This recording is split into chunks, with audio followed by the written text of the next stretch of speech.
اور وہاں پر مسلمانوں کو قانون سازی کے ذریعے دبانے کی کوشش کی جا رہی ہے۔ ساتھیوں، فرانس میں مسلمانوں کو مختلف پابندیوں کا سامنا ہے۔ کبھی عبادات پر پابندی تو کبھی دوپٹے پر پابندی اور کبھی مسلم ثقافت پر پابندی۔ ان پابندیوں کے باوجود فرانس میں مذہب اسلام بڑی تیزی سے ابھر رہا ہے۔ فرانس میں اسلام دوسرا بڑا مذہب بن چکا ہے اور فرانس کو اس بات کی بے انتہا تکلیف ہے۔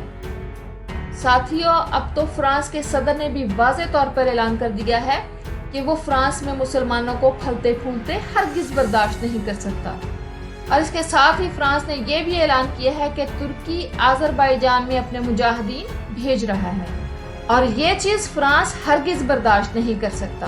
ناظرین، ان سب باتوں کے باوجود آرمینیا کو آذربائیجان کے ہاتھوں شدید مار پڑ رہی ہے، اور آرمینیا آذربائیجان کے سامنے گھٹنے ٹیک چکا ہے، اور آرمینیا کی جنگ بندی کی اپیل کے باوجود آذربائیجان کے صدر نے بیان جاری کیا ہے کہ ہم آرمینیا کی مکمل پسپائی تک لڑائی جاری رکھیں گے، اور آرمینیا کو یہ بھی بتا دیا ہے کہ یا تو مقبوضہ علاقے خالی کرو یا پھر ایک خونریز جنگ کے لیے تیار ہو جاؤ۔